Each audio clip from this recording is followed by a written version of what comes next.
We've got a new administration coming in. We're going to have a new Secretary of the Navy, and the Pacific is front of mind for the Department of Defense. How is the Navy going to fight in the Pacific if there's a war? What have we learned from fighting the Houthis in the Red Sea? And how are munitions expenditures there affecting us in the Pacific? And what about the human element? Are our sailors and officers in the surface fleet ready to fight? We're going back into the weeds on naval warfighting today. Let's get into it. It is a prescription for war, this Iraqi invasion of Kuwait. December 7th, 1941, a date which will live in infamy. The bloody experience of Vietnam is to end in a stalemate. We continue to face a grave situation in Iran. We shall fight on the beaches, we shall fight on the landing grounds, we shall fight in the fields and in the streets. We shall never surrender. For more, follow School of War on YouTube, Instagram, Substack, and Twitter. And feel free to follow me on Twitter at Aaron B. McLean. Hi, I'm Aaron McLean. Thanks for joining School of War. I'm delighted to welcome back to the show today Dmitry Filipoff, who is at the Center for International Maritime Security and also an analyst at the Center for Naval Analyses.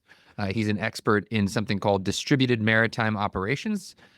Dmitry, welcome back to the show. Thank you for having me. We're going to talk about warfighting today, warfighting at sea. This is your second time in the show. I went back and listened to your very interesting episode from about a year ago, where you were explaining sort of the basic operating concepts of the surface fleet here in 2024, or what they seem to be becoming. And we're a year on now, where it's 2025. You said at the time that it was a little too soon to say what there is to be learned from the ongoing conflict in the Red Sea between the Navy and other navies sailing alongside ours and the Houthis backed by Iran. It's January 2025. I feel a little bit like, I mean, it's still going on, but I feel a little bit like those characters at the end of that movie, Burn Before Reading, where they say, you know, what do we learn here? What do we learn from this? What have we learned from this unedifying and frustrating conflict in the Red Sea, Dmitry? Yeah, I mean, I think you captured it by calling it a frustrating experience. I think just off the top of it, I have to caveat that I'm just speaking here in a personal capacity. Nothing I say here is based on anything I've done through my employer or anything like that. But I mean, the Red Sea, I think we've learned some interesting things about shipboard air defense, things in terms of, you know, how to handle ourselves in that kind of environment where we're seeing a variety of threats, salvos of missiles, salvos of drones, anti-ship ballistic missiles, pretty remarkable capabilities that are being fielded out there by the Houthis. And the U.S. Navy is definitely being pushed in some respects to counter that capability. In terms of what can be learned from that, I think we've learned a lot about, you know, how to handle weapons doctrine and weapons depletion. You know, what kind of capability is appropriate to the kind of threat? Are we going to use a multi-million-dollar missile to shoot down a cheap drone? Probably not, if we can help it. But I also think it's important to understand that, you know, as we're talking about, you know, the cost exchange between offense and defense, we do have to be grounded in the tactics of the situation when it's going on. Because if the U.S. Navy wants to optimize for cost, that means it has to let the threats get closer to itself so it can use cheaper weapons. If a U.S. Navy warship has to shoot down a threat that's more than 25 miles out, then we're going to be using missiles that probably cost millions of dollars. And it's also important to keep in mind what the mission is there, right? The mission is not just protecting U.S. Navy warships, it's about protecting merchant traffic. And so it's an area defense mission, which means you're going to have to be using more longer range weapons. So, you know, it's not just the cost of the missile to protect the warship from the drone. You know, it's the cost of the commercial ship that could be carrying tens of millions of dollars of commerce that you manage to protect from a threat. And so in terms of making sense of these engagements and the value of it, we have to be thinking a little bit more broadly than just, you know, what's the cost of the weapon and the thing it shot down. Another thing in terms of, like, you know, the more operational strategic level, you know, it doesn't seem we've definitively put an end to the threat. So yes, the U.S. Navy has had a pretty decent success rate at protecting itself and shooting down a lot of threats.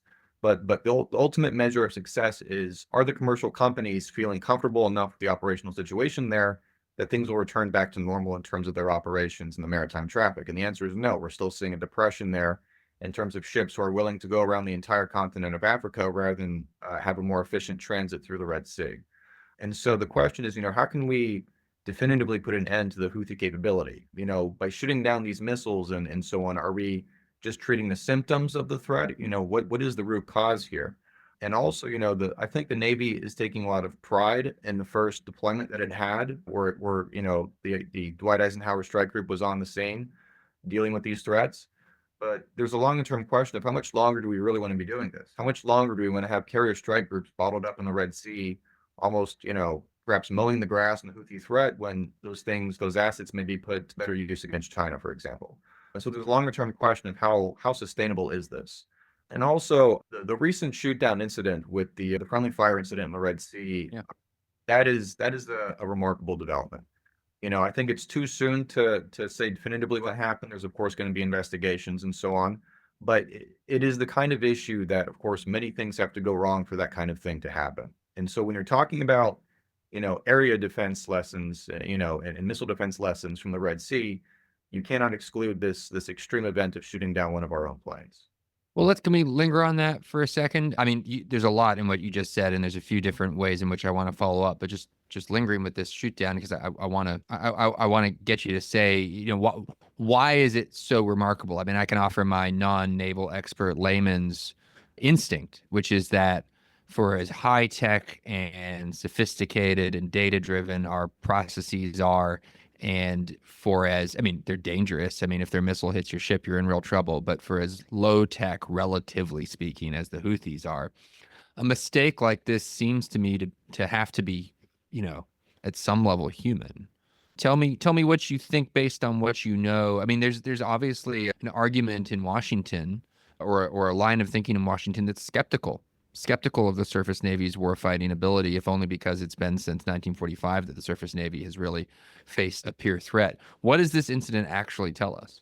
I mean, again, there's a lot of room to speculate, and I want to be careful with what I say here, but it is the kind of error that requires many things to fail in order for this to happen. It is remarkable because it doesn't seem like there's any threat that the Houthi have that could come across as an F-18 fighter, right? They're not operating fighter jets, as far as I know. And also, I mean, it's just, you're kind of in this confined area, in the Red Sea, and having situational awareness over airspace. I mean, this is one of the top jobs of a cruiser of an air defense, one of the top jobs of a cruiser of a carrier strike group, right? Is to lead that air defense mission and to have that situational awareness.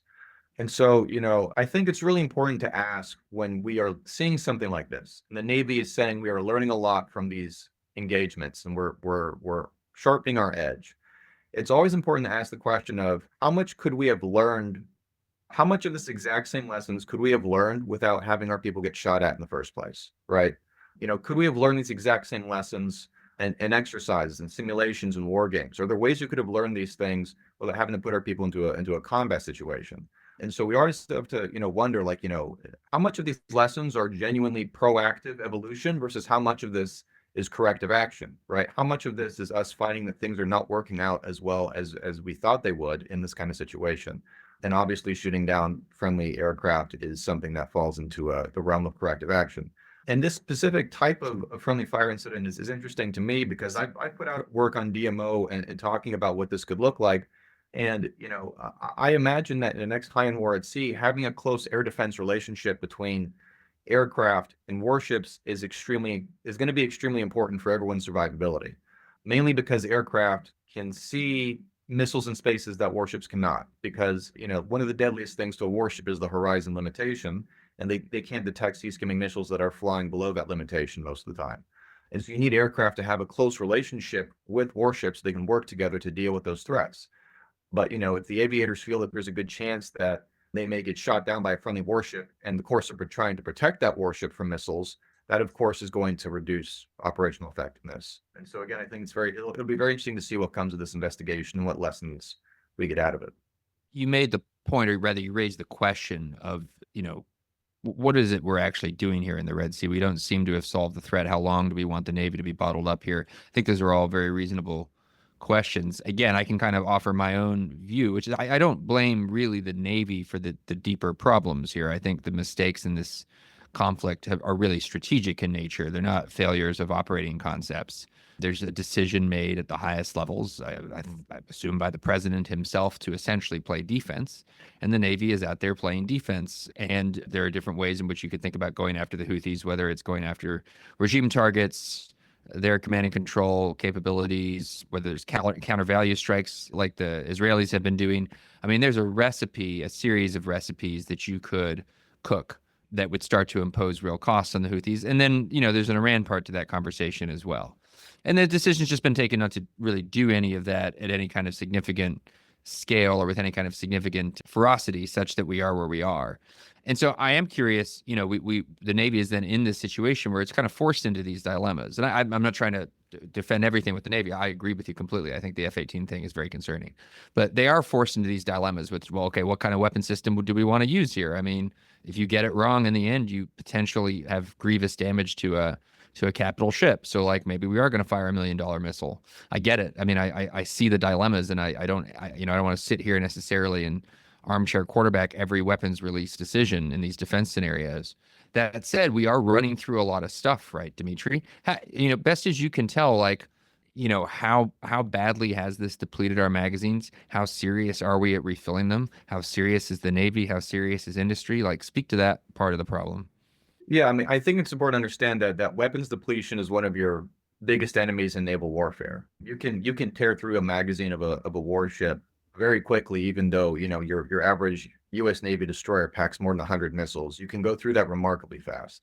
I don't know the exact numbers. I've seen numbers out there of the number of engagements we think we are aware of, and I mean it could be potentially hundreds of targets have been shot down with a variety of weapon systems, and it's gonna take years to probably build back that inventory, right?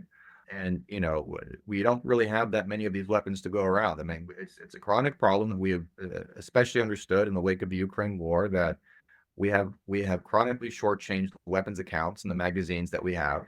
And now that we're seeing what the expenditure looks like, we realize that we just cannot be shortchanging our weapons magazines anymore.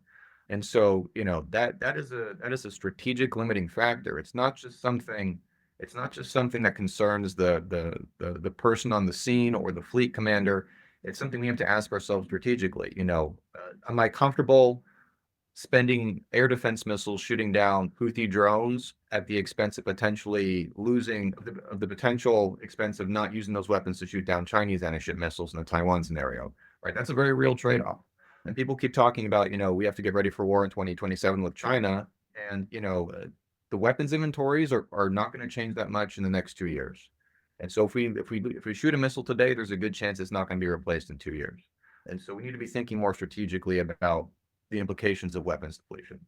Is it? I take that to be just a blunt statement of reality, and I have nothing really to push back on it. It is coherent with the views of every other smart person I talk to on this question. That said, we do have a change in administration, new president, new Secretary of the Navy, John Phelan. Put yourself in this new secretary's shoes. I mean, we're all sitting here saying these outrageous things. Like, if we shoot a missile today, we won't have it back by 2027. That's insane. I mean, it's just insane. And by the way, all the military indicators suggest to me that the sort of late 20s clock for an invasion scenario seems pretty plausible. Seems pretty spot on. I mean, it might be deterred. You're sort of shaking your head here, so I'm curious to know if you disagree. But maybe things can be deterred. Maybe there are diplomatic solutions. Maybe President Trump has a kind of deterrent force all his own. I think those are all plausible. But just purely from a point of view of military preparation, you see these half dozen, Mulberry harbors being built by the Chinese just break into the news in the last week. Things seem pretty concerning. So if you're the new SecNav, what do you're being told, sorry, sir, we fired these missiles, we're not getting them back. What do you do? What can you do? Yeah. So, I mean, in terms of the 2027 date, I guess I'm just cautious or skeptical of thinking like, there's like, a 2027 clock on Xi Jinping's wall or something like that. I think it's more of a general guideline in North Star for both the PLA for the U.S. military. So like the pirate code, more a set of guidelines than a strict rules. Like that. But I mean, it is useful as something to kind of drive a sense of urgency into people and think like, yes, you may actually have to fight a high-end war, and you should all be asking yourselves very carefully, what does a war with China mean for me in my day-to-day job and whatever I'm doing for the Navy, whatever I'm doing for the Defense Department? It should serve as a wake-up call. In terms of what they should focus on, the weapon stocks is probably not going to change. You're not going to change the force structure of the fleet in a couple years. I think one of my bigger gripes with sort of the DC crowd on naval affairs is that there's definitely a strong focus on technology and shipbuilding and force structure. I think one of the most important things that gets ignored is the warfighting development of the Navy. This is a system that is responsible for investigating the future of war and developing the force and adapting to it. This is a system that does your tactical development, your doctrine development, your combat training. This is the system that's responsible for teaching people how to fight and how to get better at fighting. And I think that is an area where leaders have far more decision space to consider than changes in hardware. I think you can probably update the combat training curriculum of a force a whole lot faster than it takes to build a new warship or design a new missile or anything like that. And so if we are able to change the curriculum of these things, change the design of the exercises, change the combat training curriculum, change the wargaming programs at the Naval War College, there's a chance that we could rotate tens of thousands of people through these programs within the next 2 years, right? And so I think focusing on warfighting development is probably a more effective focus area for really trying to make a major change for the Navy in time for 2027. And also, we need to be mindful that, when we talk about capability, when you talk about new ships and weapons, you do not close a gap in risk when you field a new weapon or when you build a new ship. Every single new capability you introduce into the force creates a new set of downstream demands of warfighting development. So the people who actually are in charge of using those things in war know what they're doing with them. And there's, as we've seen in the Red Sea and with the shoot down and with, other issues, we can't be totally sure that the Navy completely understands how to use the things it has today in a high-end war, let alone brand new capabilities that could be coming down the pike, right? And so I think doubling down on a focus on warfighting development is a much more productive use of our time than perhaps worrying about, hardware type questions. Well, let's talk about this then, and this is really your bread and butter, and it's a reasonable point that the human software is probably more flexible than the hardware. As part of this distributed maritime operations concepts, which we went into some length on the last time we spoke, and I encourage listeners to look up that episode because it's a really good introduction to the idea. And I should say they should look at the things you've written on this. So you recently wrote a report at the Atlantic Council on this subject called Distributed Maritime Operations, Solving What Problems and Seizing Which Opportunities. People can look that up. But there's a related concept to this new way of thinking about fighting at sea, which is the Maritime Operations Center, and the notion that one is going to fight from the Maritime Operations Center, or the MOC. This is getting a little in the weeds. This is getting kind of technical, but this is how the Navy is thinking about fighting. And just to put it in context, I mean, that the layman listener might understand, because this is the context I had to put it into for me to understand. We're talking about fleets at war again, as opposed to the way the Navy has fought and projected power for generations. Now we're talking about admirals fighting fleets and a bunch of other stuff too, as fleets. So where are those admirals? How are they making decisions? How are they tactically prepared? How are their staffs tactically prepared? How is this all going to work? That's what's tied up in this somewhat jargony Maritime Operations Center debate. Dmitry, how are admirals going to fight? How are fleets going to fight in the late 2020s? Well, I'm trying to figure that out myself, but here's a rough sketch of what I've been able to figure out so far. Is that the Maritime Operations Center? It's not just it's basically a command center at the major fleet commands, right? So the Pacific Fleet has a MOC, the 7th Fleet has a MOC. All the major fleet commands have this thing called a MOC, and it's not just like a physical command center. It's a philosophy that the next high-end war at sea will be won from the MOC. And that's a departure from traditional naval thinking, which is, of course, you will have your flagship at sea and you'll command the fleet from sea, and that'll be the way we do things. And so the MOC is an interesting departure, and it's important to understand this in the context of the Navy's high-end warfighting and DMO, in the sense that, this is where the high-level kind of decision-making is probably going to happen in terms of, deciding the engagements and so on. And so when we're asking about, DMO or how the Navy is going to fight, we have to ask, how are they preparing the people who man the MOC to do this kind of fighting? What is the MOC warfighting curriculum? What's the wargaming that goes into this? And my sense is that the MOCs have perhaps been chronically under-resourced, perhaps understaffed. They are extremely dependent on reservists to augment the MOCs in a time of need. So if there's a major exercise that's really going to, put a lot of burden on the MOC, they need to bring in a lot of reservists to make sure they can keep up with the tempo. And that's no knock on the reservists, but it is a question of, if this is going to be your premier center of warfighting decision-making in a major high-end war, how sustainable is it?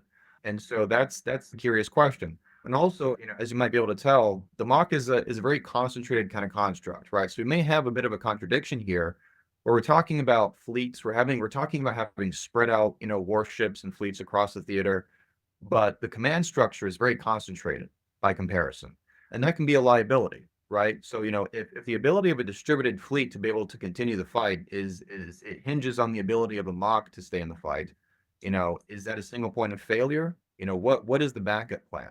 And that's something I try to talk about a lot in the report. How can we have more command nodes in the battle space that can kind of step in and continue the fight if the networks go down, if the mock is out of the fight, or the flagships go out of the fight?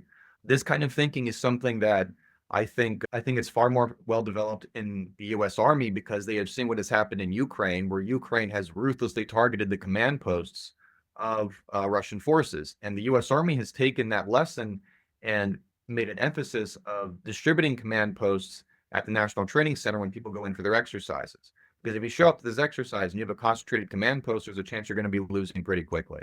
But I think there's kind of a disparity there, because I'm not sure the Navy has really caught on to the idea of distributing command nodes and command posts in the way that the Army has. And so, this is something we need to be thinking about, very seriously. What is the case then, given that very reasonable concern, for having this capability immobile and ashore? And I'm picturing, tell me if I should picture something different, but I'm kind of picturing from that 80s movie War Games with Matthew Broderick, like the NORAD command centers, or you got maybe Dr. Strangelove. You've got the big board, you've got a bunch of sailors and officers sitting at terminals, monitoring their job, responsible for their information stream and their decisions, all being coordinated sort of by the admiral there, when the balloon goes up, standing in the middle barking orders. Why would we want that ashore as opposed to mobile and at sea? Or maybe to your point, to your the way you put it, maybe that's a false choice. Why would we want it all concentrated as opposed to distributed? Yeah, so there's a couple reasons that there are a couple things incentivizing this kind of setup. One of them is that the scope and scale of a modern naval campaign and a battle is gonna take place across a theater-wide level, right? It's gonna take place across the entirety of a region. It's not gonna be something that is confined within the situational awareness of a single naval task group, right? And so the need for a broader sense of situational awareness across an entire region is a major driver of why they want maritime operations centers. And a maritime operations center is a pretty robust command center. It's more robust than what you could find even on an aircraft carrier, to give you a sense of comparison. There's also, and this is based off of conversations I had with people when writing the Atlantic Council report, there's a strong sense that, we're going to rely pretty heavily on highly classified capabilities in war with China. But in order to use that capability, we need to have the right infrastructure, the right communication channels, the right people who are cleared to use that kind of stuff. And it's much easier to wield highly classified capabilities at a sort of a shore establishment like this than in a carrier flagship, for example, which may have more limited facilities and staffing and so on for this kind of fight. And so that's another major driver from what I can understand. But it is a major paradigm change for the Navy, and it's still very much a work in progress. How do we think about surprise in the Pacific and being ready for surprise? I'm still caught up on this concern you have about concentration. I was just in Israel a couple months ago and embedded with the IDF there, and sort of studied what they were doing up in the north in Lebanon.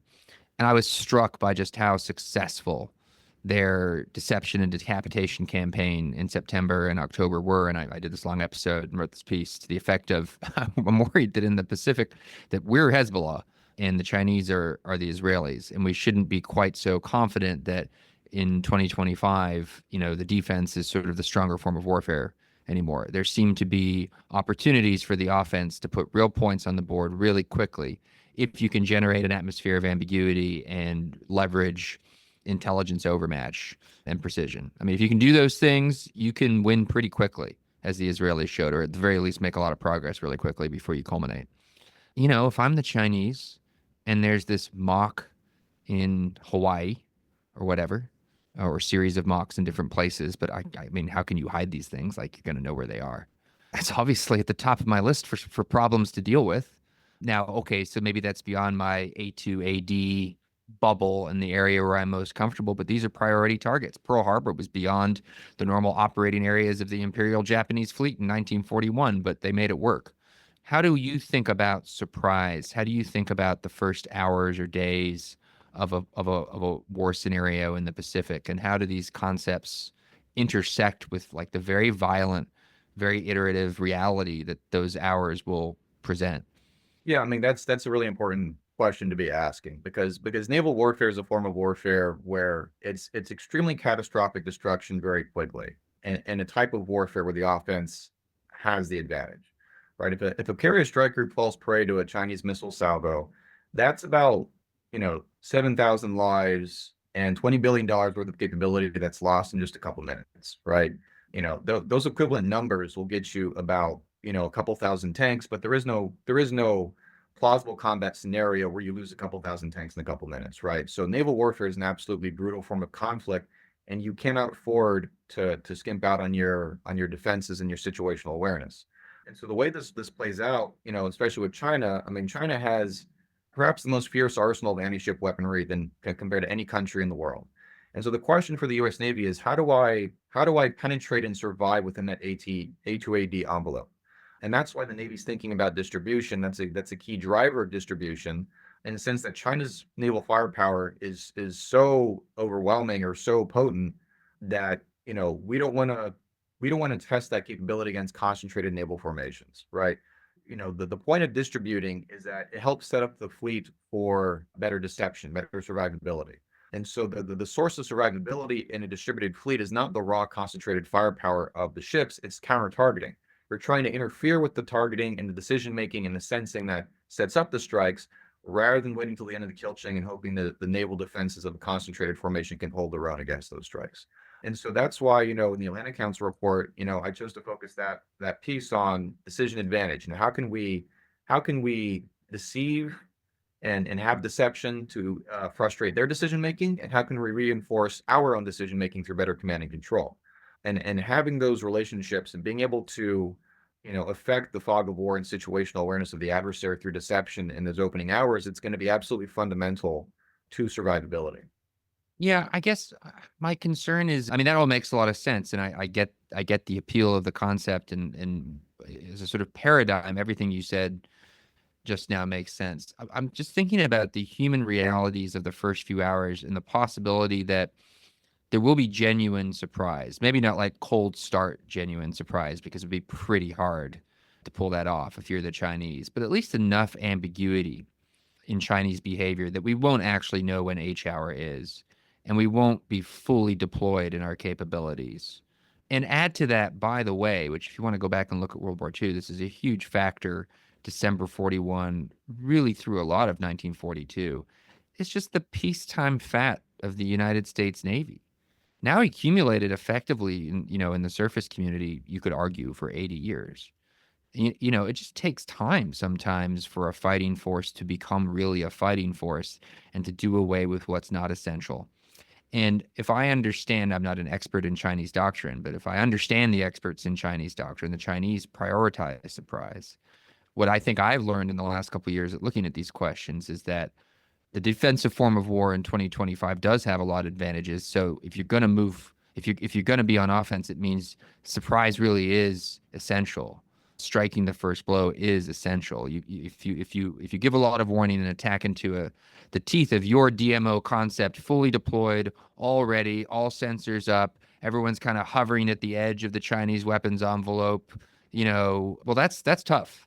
That's tough for the PLA Navy. But if you can get a few hours ahead of that, or a few days ahead of that, that's very, very dangerous. That's what I mean, everything, all of which is say your answer makes great sense. Yes, if DMO is up and running and it works, makes sense. But what about those first few hours? How are we thinking about that? How should the Navy think about that?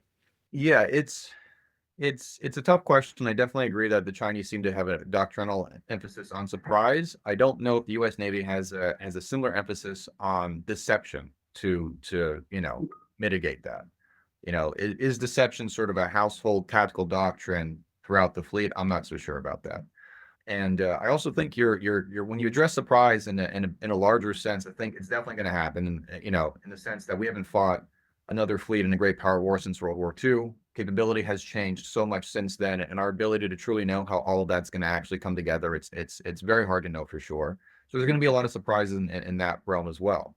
in terms of the first few hours, it's interesting the way you put it, in that, like, we're going to try to have a bunch of ships ready to go on the outside of the perimeter and then ready to go in. I think China has a very strong interest in preventing it from ever getting to that point. Right.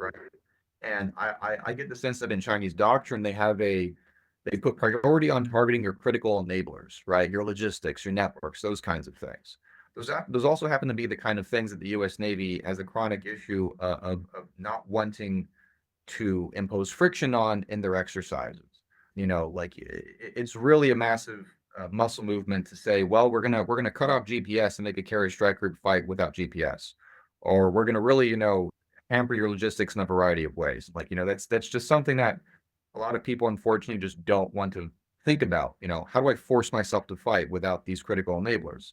And well, that's the very first thing that the Chinese are going to target. And so we have to force ourselves to think about that. We have to put people through the exercises and find the answers for that. And it's going to be a very frustrating process to see, how can we make do without that? And so when I think about the first few hours and I think about surprise, we're talking about, not necessarily the warships being the first targets, but the command and control centers, like the MOCs, your depots, your ammo dumps, that kind of thing, right? That's the kind of thing that's going to be really surprising to people if they don't practice that a lot in peacetime. And if I were the one designing these training plans, whether for ships or mock staffs or whoever we're talking about, and ideally you want exercises where they're all training together, right? Taking away these capabilities selectively ought to be what you're training for. Like, otherwise it's just a parade. That is to say, yeah, you should just build into every exercise. Okay, and now you operate without GPS. You should do some exercise, but guess what, guys? Now you operate without a mock, and we got to go find a new admiral because the admiral's dead. Because this war, like, that's what's going to happen. That's what's going to happen. And I'm a little bit. This conversation is not making me less worried. I'll put it that way. Yeah, I mean, the Navy, unfortunately, and I've read about this publicly and other series and stuff, but there is a chronic problem of heavily scripting exercises in the U.S. Navy to guarantee that the blue team wins. And people go into the events knowing what's going to happen. The red forces, the opposition forces, are deliberately handicapped. And so, you calling it a parade, that's one way to call it. I mean, I've had people call it a play. There's a lot of writing out there in the Navy where people have described these combat training, these combat exercise practices with a lot of frustration, saying this is not realistic. This only serves, this serves a lot of bureaucratic purposes or political or cultural purposes. Why are we not willing to lose to an opposition force? And if we're not willing to do it to ourselves, then we're just asking for the Chinese to do it to us in the real world someday, right? And so, this chronic habit of scripting the exercises and not being willing to really go into the deep end of difficulty, it masks a lot of problems, and it defers a lot of critical warfighting lessons that you should be learning. And so this is the kind of thing that you need to be thinking about. Going back to what you asked me earlier about what should we be focusing on if we really think there's going to be a war this decade, we need to be having better warfighting development in the vein of these types of things, right? We need to be finding all the hidden problems inside the Navy that could blow up in our face in the war with China, that could lead us to shoot down friendly forces like we just did in the Red Sea. There's a lot of problems that are, embedded within the Navy that we have not fully addressed or have not found yet, because this habit of scripting exercises and combat training programs, it's been a habit for decades for the Navy. And so this is a major source of self-inflicted risk. And this is a practice that causes a lot of faulty tactics and doctrine to proliferate throughout the force unknowingly. And yet it's masked by, we won the exercises, we got green across the board, and we're doing great. And so it's sort of this strange dichotomy where people think they are more ready than they actually are, but we need to be going a lot harder in this realm, for sure. I mean, just to sum up, sort of what you're telling me is, sorry, Aaron, you're not going to have enough missiles by 2027. So basically all you can control is your doctrine, your training, your sort of human warfighting elements. Those things you can make rapid change in. You can. I mean, anyone who has any experience in a military organization knows once you make a decision to do it, and unfortunately sometimes it takes shots being fired to make that decision, you can whip things into shape really quickly. Some people get relieved, some people get promoted, some things get serious, and before you know it, it does not take a year. It does not take 6 months. It might only take a couple weeks.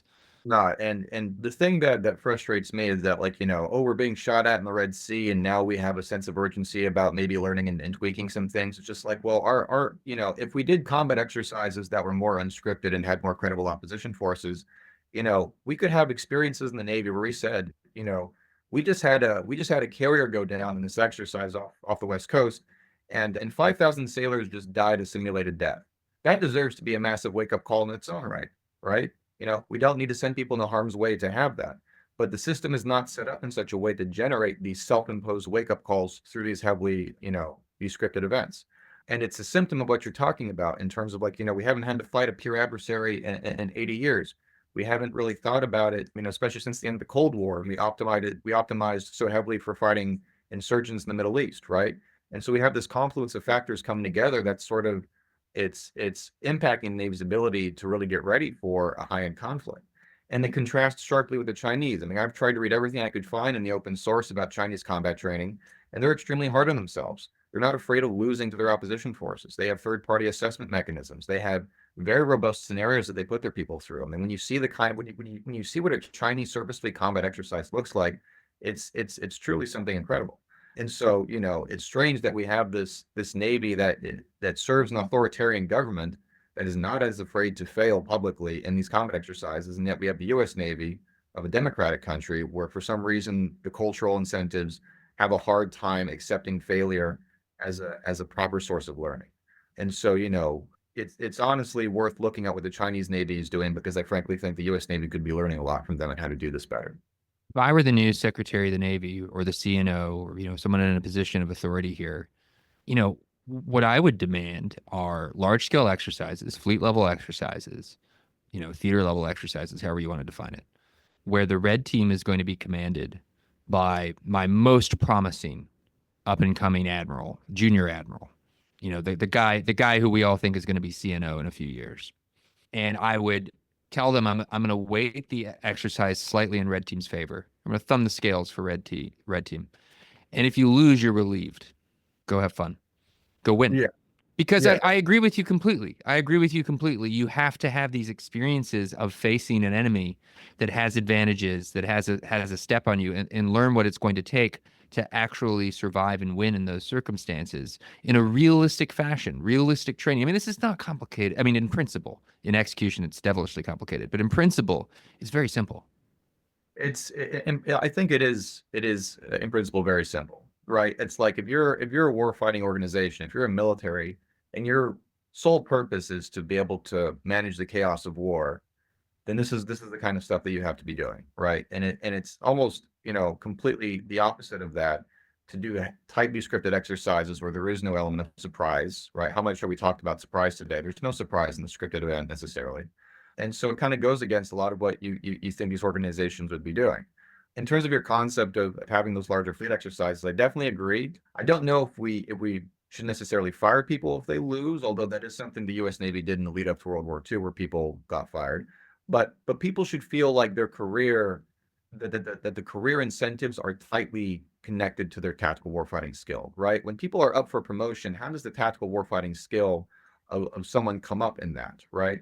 And the problem, though, is that when you have the system that everyone is going through in a scripted system where everyone is supposed to follow the same scripts, where they're supposed to kind of like show that they know what the textbook says, there's no room to really distinguish yourself, right? If you give everyone the same set of instructions. And so having these more open-ended kind of exercises, you give people an arena where they can distinguish themselves and show how do they independently think this stuff through. And also, it's really important to see how they handle themselves as leaders, right? Because the way a leader takes responsibility for combat mistakes that would have gotten their people killed in a real situation, that says a lot about who they are as a person, right? And who they are as a combat leader, right? How do they handle that? Do they accept responsibility? Do they blame someone else? Do they have a meltdown? Are they level-headed? There's a human dimension to this that we are not adequately testing, because we are not putting people in situations where they have to take responsibility for getting thousands of sailors killed and losing warships. And the problem, though, with what you mentioned is that, unfortunately, the Navy has overextended itself, and that overextension has been made permanent. The way the combatant commander demand signals are set up, and the way the force generation of the Navy is set up, there is almost no spare forces around to do these kinds of major exercises, at least at a level of frequency that would really increase the slope of improvement in time by the end of the decade. And that's a problem, right? And so we have to figure out, how can we get more ships available to do this? And if we can't get more ships available to do this, what are the alternatives, right? And I talked about this in the Atlantic Council report. We need to do more wargaming. We need to do more simulations. Make sure we have wargaming be something that is a widespread mainstream experience across the fleet, rather than something that just happens in a couple centers of excellence with small staffs. And there's great writing out there on how the Chinese military does wargaming, and it is a very mainstream thing, not only in the Chinese military, but in Chinese society, where they have these giant wargaming competitions and stuff, right? And so, if we truly cannot get enough ships together to do large scale exercises at a meaningful frequency, if we can't get real opposition forces together, then the next best thing is to go really hard on the wargaming emphasis and make that a very common experience throughout the fleet, and make sure you tie it into some serious assessment mechanisms. So when people go into these war games, they feel like, yes, their career is on the line and they actually have to try. And just, I would say on the firing piece, this is a separate conversation about personnel policy, but I also think that in general and for the most part, being fired should not be the end of your career. I think this is not your area of focus, Dmitry, but I do think that that's the road that our military has gone down in the last, I don't know, since I've been affiliated and been paying attention to our military. It's terrible. It's terrible. And it's usually people who are fired over some, relatively minor nonsense. A personal mistake they made. They had 3 beers instead of 2 before driving through the gate, things like that. Things you shouldn't do, things that maybe you should be relieved of command for, depending on the details. But it's automatic and it's career ending. Yes. And what kind of talent have we thrown away through that over the last 20 or 30 years? And what I'm suggesting is you're gonna hold somebody accountable for a failure, but that should be an obstacle and an unfortunate thing for your career, but not the end of your career. There should be second chances. No, that's a really profound point to make, because the Navy has been accused of having a zero defect culture where, like you said, a simple mistake or an honest mistake can be career ending. And that creates toxic environments, that creates perverse incentives. It makes people say everything is okay when things are not, and they tell their boss a story that's different than reality. And it's because we just can't. It's because the culture is just not good at having those hard conversations about how do we get better, right? And so, of course, if you're a warfighting organization, you absolutely have to be good at that kind of conversation, right? This is a profession that is filled with hard conversations. But if we're firing people over very simple mistakes and honest mistakes, well, how do you have an honest conversation, a constructive conversation, if you have to explain to someone, that mistake you made, that could have gotten a lot of people killed in the combat situation, right? I'm not going to fire you, but I'm going to give you more chances to learn how to get better at that, right? And so, all of this that we're talking about in terms of warfighting development and making people better warfighters, there has to be a cultural foundation that allows people to fail constructively and feel like there's learning happening. And there can be, it can be difficult to walk that line in terms of, how do I make someone think their career is on the line in a true, sense of an exercise, but also make them, not too afraid of what could happen if something goes wrong, right? And so, maybe we have different events for one thing versus another, and so on and so forth. But it's a question of how can we have these kinds of experiences without people fearing for their careers? Dmitry Filipoff, author most recently of a report called Distributed Maritime Operations for the Atlantic Council, the Scowcroft Center there. This has been a really, really interesting conversation. I hope you'll come back again sometime soon and continue this conversation. I think at the deepest level, and I've been thinking about this for some time, when I was in the Senate, I worked on a report on the surface Navy after the Bonham Richard burned at Pierside, and there had been the McCain and the Fitzgerald and all these incidents. And I think my deepest fear is that, I think there are a lot of institutions in American society that when you peer under the hood, you realize that there's a kind of soft corruption that's been at work for a long time, and things sort of superficially look good, but actually they don't really function like they're supposed to function. And it's largely because, to your last point, Dmitry, because there's a lot of sort of dishonesty and self-deception, most of all. And it would be a national catastrophe, and potentially an unrecoverable national catastrophe, if that were true of the Navy surface fleet, and if we had to learn it on day one of a war. So with that sobering thought, I'll leave the last word to you. No, that's completely true. And I think, just to reiterate, what I said earlier, like, this is an absolutely catastrophic form of combat, naval combat, This is the kind of combat where you can lose, a dozen warships in the span of a day, right? How long does that take to build that back? It can take years and years and years, right? This means you have to get a lot right in peacetime. And so, when we encounter misplaced priorities or excuses, saying, oh, I don't have time for this exercise because I have to do some administrative stuff, or I have to do this, try to bring it back home to the tactical warfighting implication. Because at the end of the day, that's kind of the core thing that you have to orient yourself on, right? What does this mean for my ability to win a war against China in the next few years? And yeah, I just think we need better perspective. In terms of what you mentioned about self-deception, that's definitely a piece of this.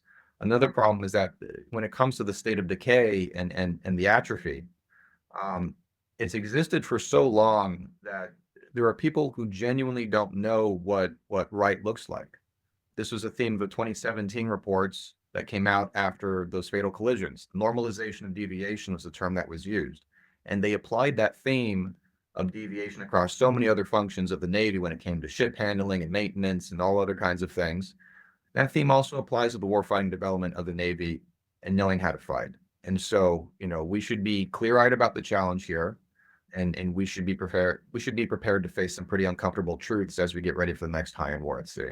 Thanks, Dmitry. This has been great. Thank you. This is a Nebulous Media production. Find us wherever you get your podcasts.